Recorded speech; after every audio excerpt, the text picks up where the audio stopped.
maiores democracias do mundo, existe esse princípio que nós chamamos de subsidiariedade, que é tudo que uma cidade puder fazer, que o município puder fazer, ele faz.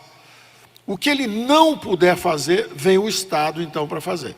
Você não vai fazer uma estrada de um município até o outro. Um município não vai pagar por uma estrada que leva dele a um outro município. É o Estado que tem que fazer, porque aí beneficia os dois. E quando os Estados têm alguma coisa que não cabe a eles fazer, só aí que você vai para a União. No Brasil, ao contrário, a União faz tudo. Ela tem escola, tem hospital, tem creche, ela tem tudo.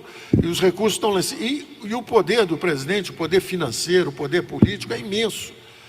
Vocês veem que um presidente torce por um time, o Corinthians, por exemplo, e surge um estádio. Surge um estádio.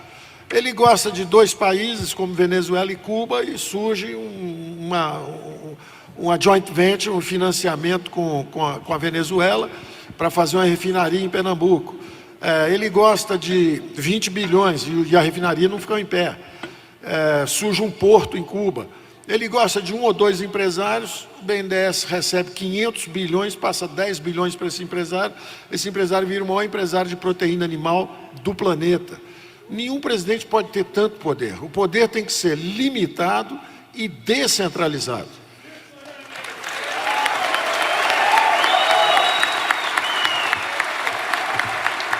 Esse movimento municipalista é antigo. É antigo. Isso já durante o próprio regime militar surgiram as primeiras lideranças de movimento municipalista. E quando houve a redemocratização, o governo federal justamente prometeu, e colocaram os constituintes na Constituição, que essa descentralização de recursos ocorreria. Mas o que nós vimos, à medida que a situação foi se complicando, a inflação subiu, foi o governo federal julgou os estados e municípios ao mar, porque ele tem capacidade de endividamento, ele tem capacidade de tributação, ele tem capacidade de emitir moeda, e começou a criar impostos não compartilhados, uma série de contribuições não compartilhadas com estados e municípios. E nós vimos devagar justamente essa deterioração das finanças de estados e municípios. Ora, toda a nossa campanha foi feita em cima dessa ideia de desconcentrar recursos, poderes, recursos financeiros e atribuições. E nós vamos ter que fazer isso acontecer.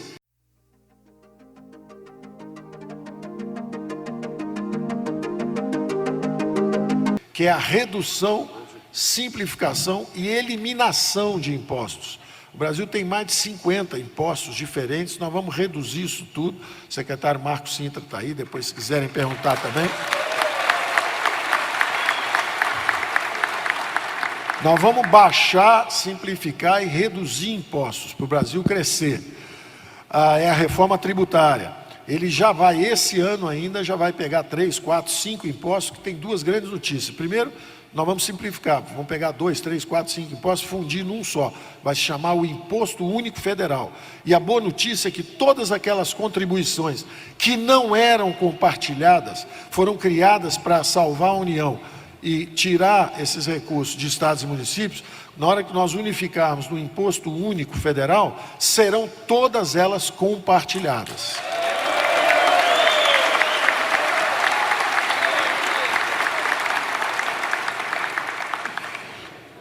A terceira reforma que nós vamos fazer, está ali também o Salim Matar para falar, é a privatização. E a privatização é importante porque as estatais, que foram criadas 20, 30 anos atrás para fazer infraestrutura, não conseguem mais fazer infraestrutura.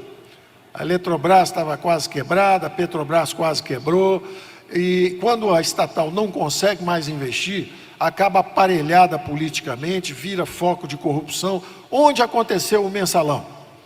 No Correios. Onde aconteceu o Petrolão? Na Petrobras. Onde aconteceu o problema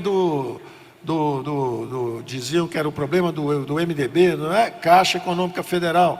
Quer dizer, são empresas estatais que se transformaram em aparelhamento político, dissipação de recursos públicos, constrangimento para uma classe política que tem um desafio enorme pela frente, porque perdeu o apoio da opinião pública e tem muita gente séria lá, disposta a consertar o Brasil. Vocês são políticos, prefeitos são políticos, vocês sabem que vocês têm um desafio grande, vocês sabem que a população confia em vocês e votou em vocês, vocês sabem que vocês têm muito a fazer pela frente, e nós temos que ajudar vocês justamente descentralizando esses recursos, para vocês reassumirem o protagonismo, porque hoje o dinheiro está todo carimbado, está todo empossado, está todo vinculado, está todo indexado, vocês não têm a capacidade de gestão. Então, a privatização é exatamente para recuperar a capacidade de investimento do Brasil. Nós calculamos aí que vai para mais de 1 trilhão o valor dessas empresas estatais. Da mesma forma, o Salim tem 700 mil imóveis também, mal administrados, caindo aos pedaços, às vezes prédios também novos, mas mal alugados, e casas, me ofereceram, logo que chegamos aqui, aqui é uma casa na beira do lago, não, vende, entrega para o Salim, vende esse troço, reduz a dívida e vamos embora, vamos vender isso. Tem mais de 1 trilhão em ativos imobiliários também. Então, se tem uma dívida de 4 trilhões, tem 1 trilhão em imóveis, 1 trilhão em estatais, podia rachar essa dívida pela metade. E, em vez de pagar 400 bilhões de juros todo ano, reduz isso pela metade, são 200 bilhões que podiam estar a serviço de saúde, educação, saneamento.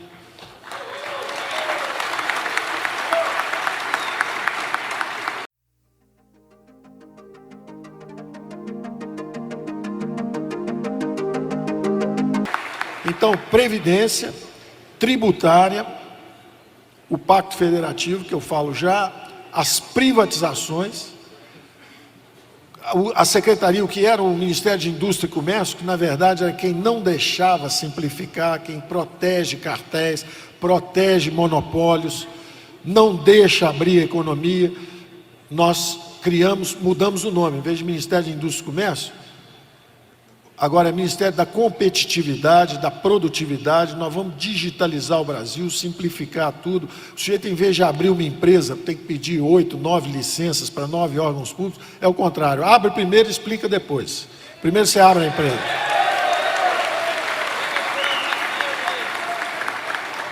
Então, esse Ministério de Competitividade e Produtividade está funcionando também.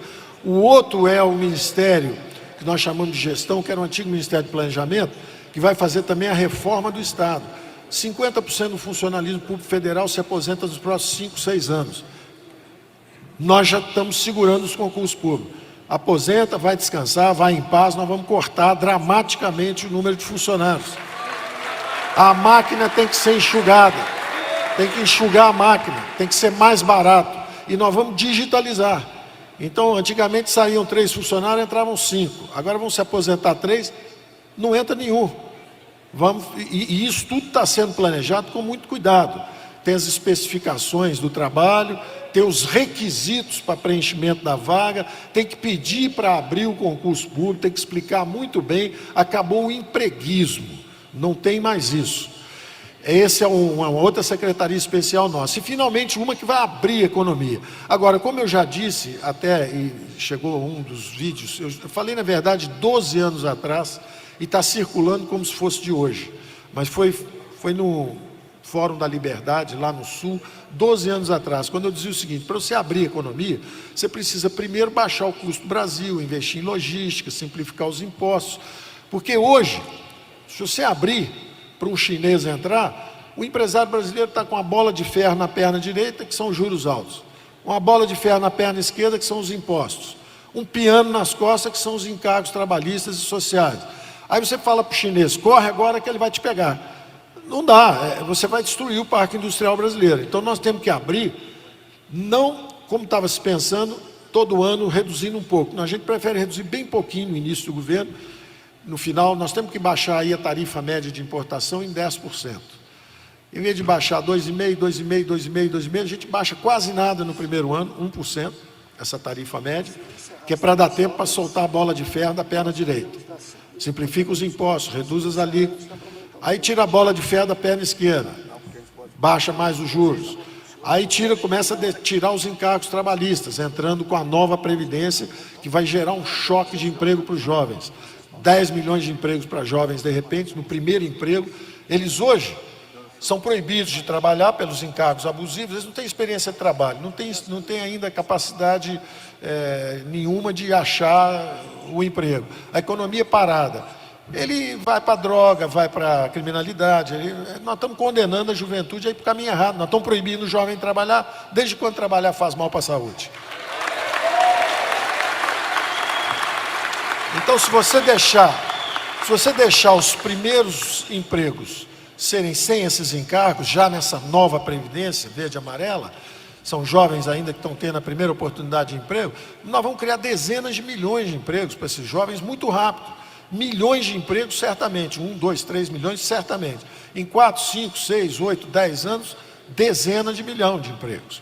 Porque sem os encargos trabalhistas, vocês sabem que um trabalhador brasileiro custa 2. Você criar um emprego, o outro fica desempregado. Hoje tem 46 milhões de... A população economicamente ativa é 100 milhões, 105, 106. Metade, 50 milhões, não tem carteira assinada, não trabalha formalmente, não contribui para a Previdência. Todos vão envelhecer e todos vão quebrar a Previdência. Por isso que nós temos que ir em direção a um sistema diferente. Na hora que nós lançarmos um novo sistema com encargos baixos e gerarmos milhões de empregos, a antiga Previdência, o secretário Marcos Sintra já tem essa prioridade também, vai começar a desonerar a folha. E nós vamos cobrar o imposto com outra base, não vai ser sob folha de pagamento. E aí vai começar a gerar também milhões de empregos no antigo regime. Nós vamos ter 2 regimes, dos jovens, sem encargos, para já os primeiros empregos, e depois os dos que já estão no mercado de trabalho, nós vamos começar a desonerar também para gerar emprego lá. Então tem todo um programa bem articulado de abrir aos poucos a economia. Na hora que baixar os encargos trabalhistas, lá no final do governo, já isso tudo está estabelecido. Você tirou o piano das costas do empresário brasileiro, está pronto para correr. Impostos baixos, simples, sem o juro alto, sem os encargos sociais e trabalhistas. Aí você deixa o chinês entrar e vão ver quem briga mais. Mas depois de você ter dado uma chance para o brasileiro competir. Então nós estamos com um programa que achamos que vai estimular o crescimento. Nós chamamos o programa de o caminho da prosperidade. É a prosperidade para todos. O melhor programa social é o emprego. É o emprego que cria. É o emprego que cria autoestima, é o emprego que cria... Nós seremos sempre uma nação generosa, nós sempre ajudaremos os que ficaram para trás, mas não vagabundo que quer viver às custas dos outros. Esse não, né? Esse nós conhecemos bastante também. Então, uma coisa é você pegar os que ficaram para trás, é o que tem um acidente físico, é o que tem uma deficiência, é o que não tem escolaridade ainda, não conseguiu emprego, você dá ajuda, tentar que se eduque, dar uma Bolsa Família, dar uma Bolsa Educação, tudo nós vamos ter sempre essa generosidade, somos um povo generoso. Mas não podemos premiar também corrupção, vagabundagem, falta de espírito competitivo, cartório, coisa desse tipo. Então, eu acho que o presidente representa isso, a mudança é essa, e agora eu quero então falar um pouco mais do Pacto Federativo para nós terminarmos.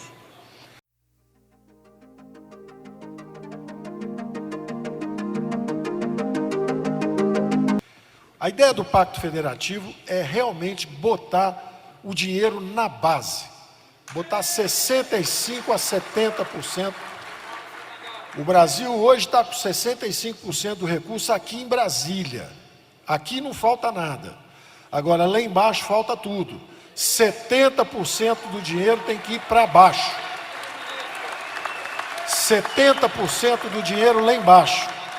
É 70% lá embaixo e 30% aqui em cima, se muito. 30% aqui em cima. Como é que nós vamos fazer isso? Nós pretendemos fazer isso em 2 movimentos. 2 movimentos. O primeiro movimento é esse ano. Há uma reclamação antiga da Lei Candir, há uma reclamação antiga do Fundo de Exportação, há sempre um pedido de um pouquinho mais no Fundo de Participação. O próprio presidente ontem me disse, Paulo, 0,25, depois mais 0,25, 0,25, vamos aumentar 1%. Eu falei, presidente, o senhor vai dar muito mais do que isso. Nós vamos dar muito mais do que isso. Ah, eu posso dizer que nós vamos fazer isso? Evidente, presidente, mais Brasil, menos Brasília. Nós já prometemos Isso aí só pode prometer de costa, de olho fechado, isso é tranquilo. Nós vamos dar muito mais do que isso. Nós vamos dar muito mais do que isso, porque a equipe, e o Valderi está aí, pode falar sobre isso, nós temos dois movimentos.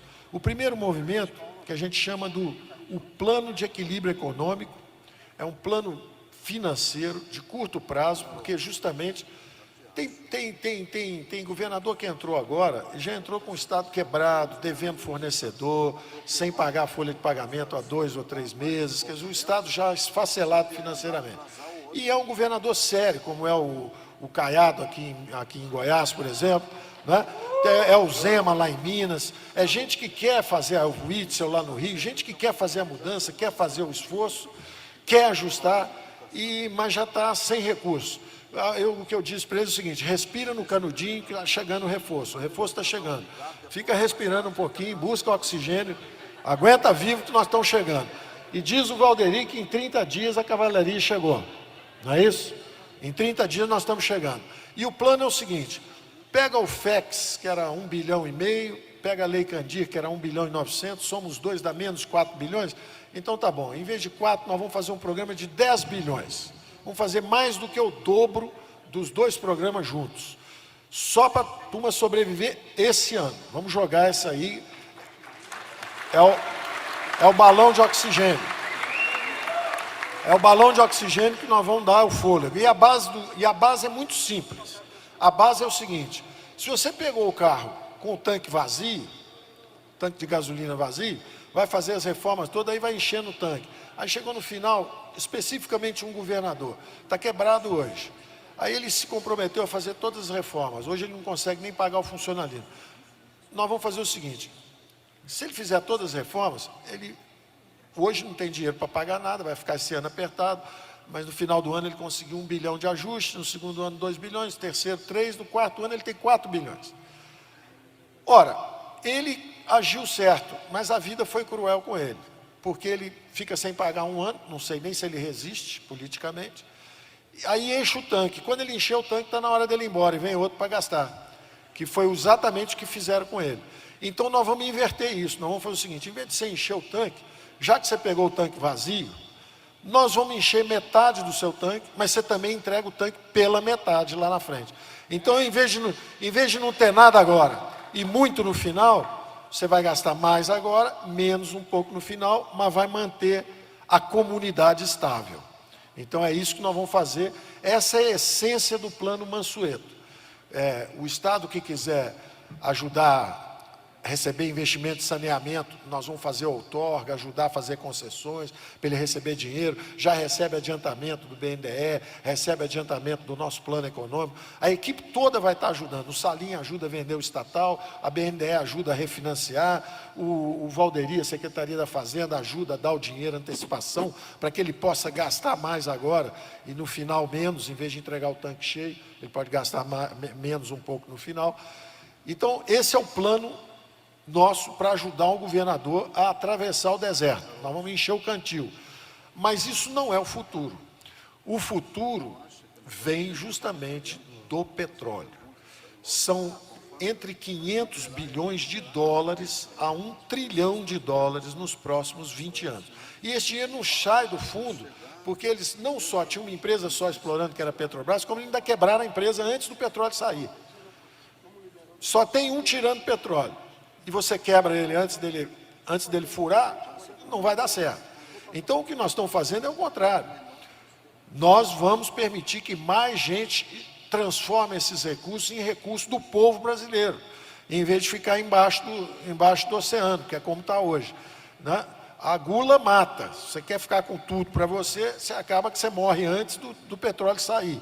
Nós temos que fazer justamente acabar criar competição na exploração do petróleo, na exploração do gás. Então nós vamos botar isso aí, nós vamos botar o gás para fora, nós vamos botar o petróleo para fora. Já existe um programa também que nós estamos fazendo, o choque da energia barata. Daqui a 2 anos o botijão de gás vai chegar pela metade do preço na casa do trabalhador brasileiro. Para vocês terem uma ideia, o BTU, que é a unidade de gás no Brasil, que tem gás natural, custa 12 dólares. No Japão e na Europa, que não tem gás, eles importam da Rússia, custa 7 dólares. E nos Estados Unidos, que tem o gás natural, custa 3 dólares. Então, o Brasil custa 12. No Brasil é mais caro do que nos países que não tem gás. Por quê? Monopólio.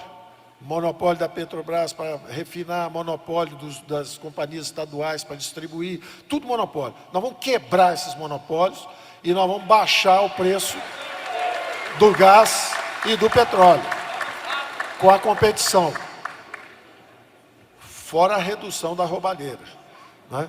Então, esse movimento de descentralização dos recursos, então, para terminar essa essência do choque do Pacto Federativo, é que você tem que sentir a presença do Estado exatamente onde o povo está.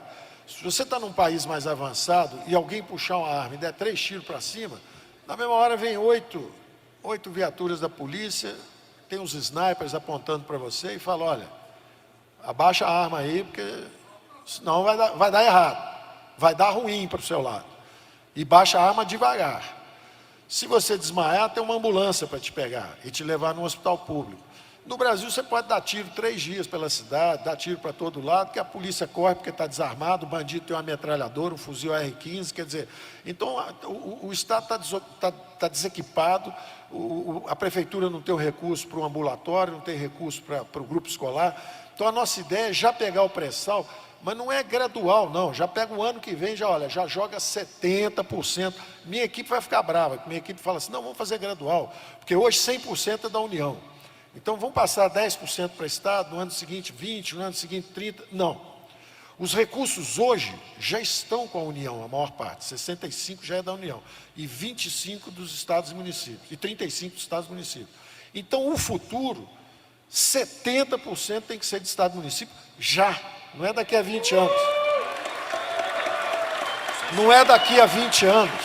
Não é daqui a 20 anos. Porque está faltando polícia é hoje. Não é daqui a 20 anos. Está faltando escola, é hoje. Não é daqui a 20 anos. E esse recurso hoje está no fundo do...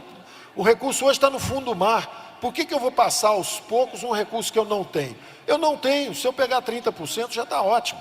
Dá 70% para o resto. Ou nós não acreditamos que o Brasil está nos municípios?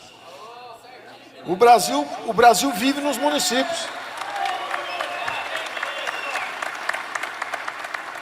Quem vive em Brasília é ministro.